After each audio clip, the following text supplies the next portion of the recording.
Diameter समझते हैं ना, दायरा 100 मीटर के दायरे में अगर कोई भी माँ परेशान हो तो उसके समस्या का समाधान करने का प्रयास करें। और अगर एक एक बेटा बिहार का जो है एक एक माँ के कष्ट को दूर करने का प्रयास करेगा तो बिहार में कोई भी माँ जो है वो समस्या से ग्रसित नहीं होगी। लोकतंत्र की धरती वैशाली पर क्या संदेश देने आए हैं आज? देखिए, आज़ाद भारत का मैं तो गुलाम राज बिहार कहूँगा, इसलिए कि जब यहाँ के लोग गुलाम है तो राज्य भी गुलाम है। हम जो है शिक्षा के अशिक्षा से गुलाम हैं। हम जो है प्रॉपर स्वास्थ्य व्यवस्था नहीं है इसके लिए गुलाम है।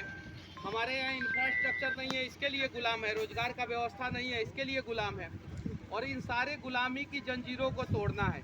एक आज़ादी जो है गांधी जी सत्याग्रह का शुरुआत हमारे बिहार से ही करके जो है देश को दिला दिए।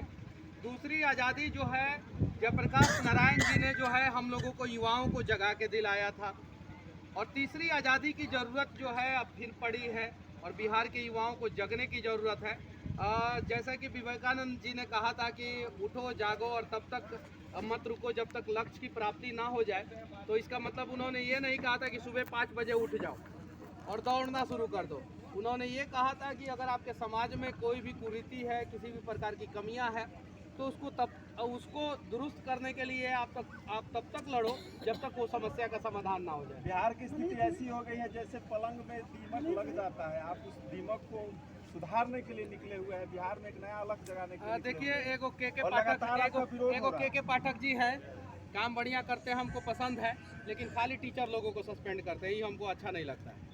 अगर हिम्मत है उनको बहुत मतलब कि मीडिया उडिया में भी आता है के पाठक ने यहाँ लिया एक्शन, यहाँ स्कूल में घुस गए, यहाँ, लेकिन कभी जिला शिक्षा पदाधिकारी के कार्यालय में नहीं घुसे हैं के पाठक। जबकि भ्रष्टाचार जो है वो शिक्षा में जिला शिक्षा पदाधिकारी के कार्यालय से शुरू होता है पूरा बिहार में। MDM का पैसा खा जाता है सब, मिड डे मील का पैसा खा जाता है सभी सब। कभी भी कोई सचिव जो है स्वास्थ्य विभाग का जो है ना, सुपरिटेंडेंट को सस्पेंड नहीं किया। सुपरिटेंडेंट मतलब समझते हैं, जो स्वास्थ्य विभाग का सदर अस्पताल का जो हेड होता है वो अधीक्षक को, सुपरिटेंडेंट को नहीं सस्पेंड किया है। अब उन लोगों पे वार करने की जरूरत है। जड़ में दीमक लगा है, यहाँ पे DAP, यूरिया, पोटास, खाद देने की जरूरत है। नहीं तो चपरासी को सस्पेंड कर करके ये लोग हीरो बनने का प्रयास करते हैं तो वो अब बिहार में नहीं चलेगा। अब जड़ से जो है समस्या का समाधान करने का प्रयास करेंगे। और मैं गया था अभी जल शक्ति मंत्री से मैं मिला था, गजेंद्र सिंह शेखावत जी हैं, अच्छे व्यक्ति हैं। मैंने एक प्रोजेक्ट लेके गया था, मैं तो ठेकेदार हूँ नहीं, मैं नदी से नदी को जोड़ने वाला प्रोजेक्ट लेके गया था।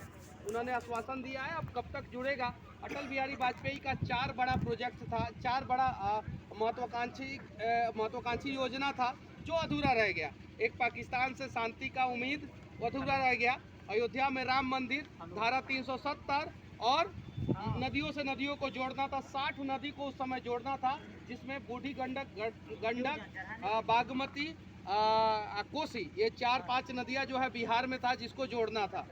लेकिन वो राम मंदिर का निर्माण हो गया, उनका एक काम पूरा हो गया। धारा 370 हट गया, कश्मीर का समस्या का समाधान हो गया। पाकिस्तान जैसा कुकुर देश से हम शांति का उम्मीद नहीं कर सकते हैं, तो वो तो शायद कभी संभव नहीं हो सकता है। लेकिन उनका एक और काम अधूरा रह गया है, जो 2002 में उन्होंने प्रण लिया था कि नदी से नदी को जोड़ेंगे। तो उस नदी को नदी से जोड़ने का प्रयास जो है बिहार के नेताओं को जो है करना होगा। बिहार के सारे पक्ष और विपक्ष, तेजस्वी जी और नीतीश जी दोनों आदमी जाके नरेंद्र मोदी जी से मिले और कहें कि हमें 50,000 करोड़ रुपया दे और बिहार के नदी से नदी को जोड़ा जाए। लेकिन ये लोग राजनीति रोटी सेकेंगे। जिस दिन बिहार में नदी से नदी को जोड़ दिया जाएगा और 5 शहर को जो है नए तरीके से बसा दिया जाएगा, उस दिन बिहार में 50 लाख लोगों को रोजगार मिलेगा। मनीष कश्यप के बदलते हुए बयार, आंधी और बदलता हुआ बिहार और जिस कड़ी में युवा आपसे जुड़ रहे हैं और अगला CM के तौर पे आपको देख रहे हैं, इस पे क्या कहना? देखिए, CM के तौर पे जो है आप मुझे देखें या ना देखें, लेकिन आपको जो है नया बिहार, उम्मीदों का बिहार और सपनों का बिहार को अपने आंखों से देखना होगा, अपने आंखों से देखना होगा और वो सपना जगाना होगा जो सपना हमारे आंखों का मर चुका है। देखिए, मैं बनूं, ये बने, वो बने, कोई बने, फर्क नहीं पड़ता।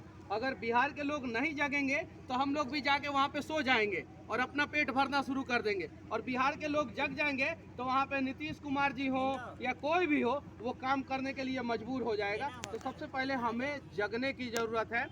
और परिवारवाद पे वार करने की ज़रूरत है। परिवारवाद तो अब राजनीति में नहीं चलना चाहिए और इसका खात्मा जो है ना, सबसे पहले जयप्रकाश नारायण जी बिहार की धरती से ही किए थे और ऐसे ऐसे नेताओं को पैदा किए जो गरीब परिवार से थे, और वही बाद में बड़ा बट वृक्ष बनने के बाद जो है ना, परिवारवाद के जो है आग में जलना शुरू कर दिए। जितने भी बिहार के जो है 70-75 साल के नेता दिख रहे हैं, 65 साल के नेता दिख रहे हैं, सबको पैदा जो है जयप्रकाश नारायण जी ने किया था, सबको। और वो आज जो है परिवारवाद का बढ़ावा दे रहे हैं, तो ऐसा नहीं होना चाहिए और तब जाके नया बिहार बनेगा। अच्छा, अंतिम सवाल है मनीष जी आपसे, बिहार के युवा नशा की तरफ बढ़ते जा रहे हैं, ये फिल्मी स्टाइल है, हम झुके थे का? मतलब कि हीरो को जो है आप अपना रोल मॉडल मान लीजिएगा, सही है ना? मनीषवा झुका था, आप भी बताइए ना। अरे मेरा विरोधी भी कहता है सब कि मनीषवा बड़ी टाइट आदमी है। कौन कहता है?